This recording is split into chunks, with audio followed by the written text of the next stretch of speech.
ദൈവനാമത്തിന് മഹത്വമുണ്ടാകട്ടെ.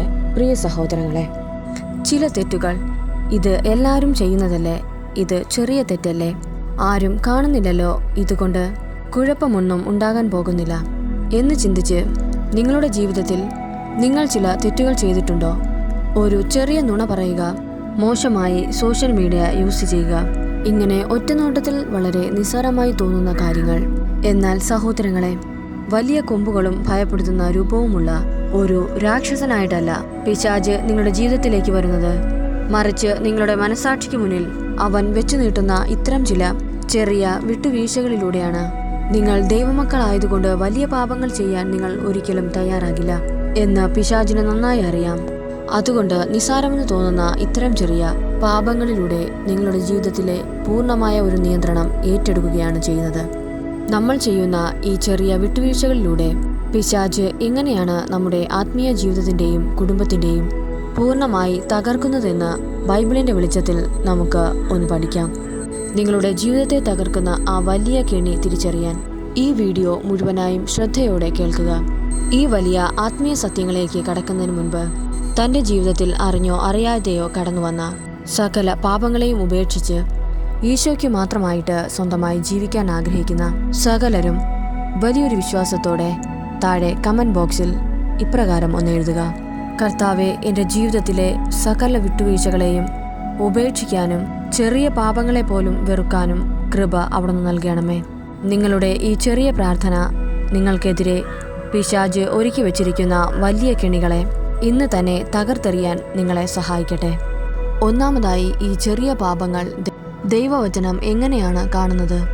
വചനം പറയുന്നു, ഉത്തമഗീതം 2:15 വളരെ ചിന്തിപ്പിക്കുന്ന ഒരു വചനമുണ്ട്: മുന്തിരിത്തോട്ടം നശിപ്പിക്കുന്ന കുറുക്കന്മാരെ, ആ ചെറു കുറുക്കന്മാരെ പിടികൂടുക. നമ്മുടെ മുന്തിരിത്തോപ്പ് പൂത്തുലയുന്നു. പ്രിയ സഹോദരങ്ങളെ, വലിയൊരു മുന്തിരിത്തോട്ടത്തിന്റെ ചുറ്റും കാട്ടുമൃഗങ്ങൾ കടക്കാതിരിക്കാൻ വലിയ വേലികൾ കെട്ടിയിട്ടുണ്ടാകും. വലിയ മൃഗങ്ങൾക്കൊന്നും പെട്ടെന്ന് അതിനുള്ളിൽ കടക്കാൻ സാധിക്കില്ല.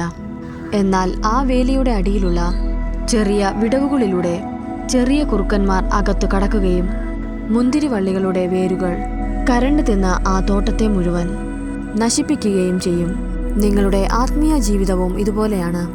കൊലപാതകമോ മോഷണമോ പോലെയുള്ള വലിയ പാപങ്ങൾക്കൊന്നും നിങ്ങൾ പെട്ടെന്ന് അടിമപ്പെടില്ല. അത്തരം പാപങ്ങൾക്കെതിരെ നിങ്ങളുടെ ഉള്ളിൽ വലിയൊരു വേലിയുണ്ട്. എന്നാൽ ചെറിയ പരദൂഷണങ്ങൾ, ചെറിയ കോപങ്ങൾ, രഹസ്യമായുള്ള മോശം ചിന്തകളും പ്രവൃത്തികളും, ഇതാണ് നിങ്ങളുടെ ആത്മീയതയുടെ വേരറുക്കുന്ന ആ ചെറിയ കുറുക്കന്മാർ.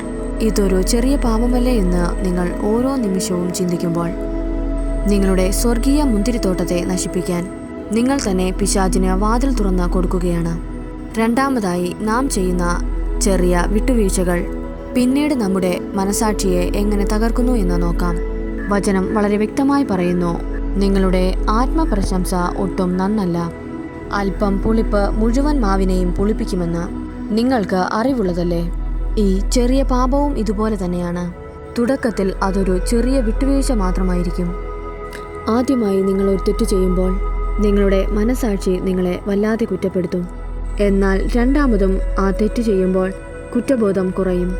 പിന്നീട് അത് നിങ്ങളുടെ ജീവിതത്തിൻ്റെ ഭാഗമായി മാറും. പതിയെ പതിയെ നിങ്ങളുടെ മനസാക്ഷി പൂർണ്ണമായും ഇല്ലാതെയാകും. പിശാച് നിങ്ങളുടെ മനസാക്ഷിയെ ഒറ്റയടിക്ക് കൊല്ലുകയല്ല, പക്ഷേ കുറേശ്ശെയുള്ള ഈ വിട്ടുവീഴ്ചകളിലൂടെ അവൻ നിങ്ങളുടെ ജീവിതം മുഴുവൻ പുളിപ്പിച്ച് നശിപ്പിക്കുകയാണ്. മൂന്നാമതായി, നാം വിട്ടുവീഴ്ചകൾ ചെയ്യുമ്പോൾ ആത്മീയ ലോകത്ത് യഥാർത്ഥത്തിൽ എന്താണ് സംഭവിക്കുന്നത്?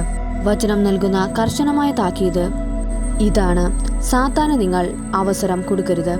നിങ്ങളുടെ വീടിൻ്റെ മുൻവാതിൽ തുറന്ന് ഒരു കള്ളനെ അകത്ത് കയറ്റിയിട്ട് നീ ഈ മൂലയ്ക്ക് മാത്രം നിന്നാൽ മതി, നീ വീടിൻ്റെ ബാക്കി ഭാഗത്തേക്ക് വരരുത് എന്ന് പറഞ്ഞാൽ അവൻ അനുസരിക്കുമോ?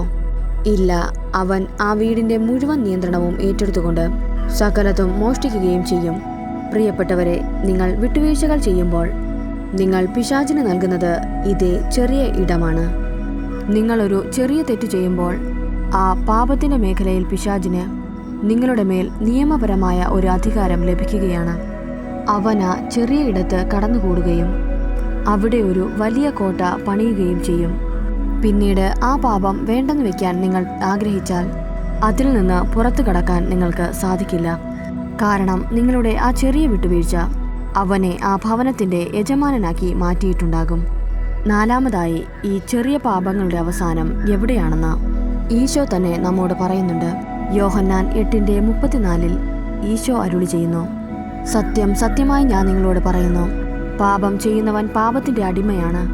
എനിക്ക് എപ്പോൾ വേണമെങ്കിലും ഈ ശീലം നിർത്താൻ കഴിയുമെന്ന് അഹങ്കാരത്തോടെ പറഞ്ഞിരുന്ന പലരും പിന്നീട് പൂർണ്ണമായ അടിമത്തത്തിലേക്ക് വീണു പോകുന്നത് നാം കണ്ടിട്ടുണ്ട്. കാരണം പാപവുമായി നടത്തുന്ന വിട്ടുവീഴ്ച പോലും നിങ്ങളെ അടിമത്തത്തിലേക്ക് നയിക്കും. ദൈവം നിങ്ങളിൽ നിന്ന് ആഗ്രഹിക്കുന്നത് പൂർണ്ണമായ ശുദ്ധിയാണ്. സ്വർഗത്തിന് യാതൊരു വിട്ടുവീഴ്ചകളുമില്ല. ഒന്നുകിൽ നിങ്ങൾ പൂർണ്ണമായും ദൈവത്തിൻ്റെ കൂടെയാണ്, അല്ലെങ്കിൽ നിങ്ങൾ പിശാചിൻ്റെ കൂടെയാണ്. ഒരു ചെറിയ കള്ളം, ഒരു അല്പം അസൂയ, രഹസ്യമായ ഒരു ചെറിയ പാപം, ഈ ചിന്തകളെ ഇന്ന് തന്നെ നിങ്ങളുടെ ജീവിതത്തിൽ നിന്ന് വേരോടെ പിഴുതെറിയണം. തീപ്പൊരി എത്ര ചെറിയതാണെങ്കിലും അത് വലിയൊരു കാടിനെ മുഴുവനും ചുട്ടെരിക്കും എന്ന ബോധ്യം എപ്പോഴും ഉണ്ടായിരിക്കണം. പ്രിയ സഹോദരങ്ങളെ, നിങ്ങളുടെ ജീവിതത്തിൽ അറിഞ്ഞോ അറിയാതെയോ ഇത്തരം ചെറിയ വിട്ടുവീഴ്ചകൾ കടന്നു വന്നിട്ടുണ്ടോ? വന്നിട്ടുണ്ടെങ്കിൽ ഇന്ന് തന്നെ അത് ഈശോയുടെ മുൻപിൽ ഏറ്റുപറയുക. പിശാചിന് നൽകിയ സകല ഇടങ്ങളും ഈശോയുടെ തിരുരക്തത്താൽ കഴുകി ശുദ്ധീകരിക്കുക. നിങ്ങളുടെ പാപങ്ങളെ നിങ്ങൾ ഏറ്റുപറയുമ്പോൾ കുറ്റബോധത്തിലൂടെയുള്ള നിന്റെ ഏറ്റുപറച്ചിൽ അവിടുന്ന് സ്വീകരിക്കും. മാനസാന്തരത്തോടുകൂടിയുള്ള നിന്റെ ഏറ്റുപറച്ചിൽ അവിടുത്തെ സന്നിധിയിൽ അത് വലിയതാണ്. സഹോദരങ്ങളെ, നിന്റെ തെറ്റ് വലിയതോ ചെറിയതോ ആയിക്കോട്ടെ, ദൈവത്തിന് മുൻപിൽ അത് ഇന്ന് തന്നെ ഏറ്റുപറഞ്ഞുകൊണ്ട് ദൈവം നമ്മളിൽ നിന്ന് ആഗ്രഹിക്കുന്നത് പോലെ പൂർണ്ണമായ ഒരു വിശുദ്ധിയുടെ നിറവിലേക്ക് നമുക്ക് ഒരുമിച്ച് ദൈവസന്നിധിയിൽ കടന്നു ചെല്ലാം. ഈ നിമിഷം നിങ്ങളുടെ പാപത്തെ എല്ലാം മറന്നുകൊണ്ട് ദൈവത്തിൻ്റെതായ കൃപയും ദൈവത്തിൻ്റെ സ്നേഹവും മാത്രം ചിന്തിച്ചുകൊണ്ട് പരിശുദ്ധാത്മാവിൻ്റെ കൂട്ടായ്മയും ഈ കേട്ട വചനത്താൽ നമ്മെ ഓരോരുത്തരെയും അവിടുന്ന് അനുഗ്രഹിച്ച് കാത്ത് പരിപാലിക്കുമാറാകട്ടെ. ആമേൻ.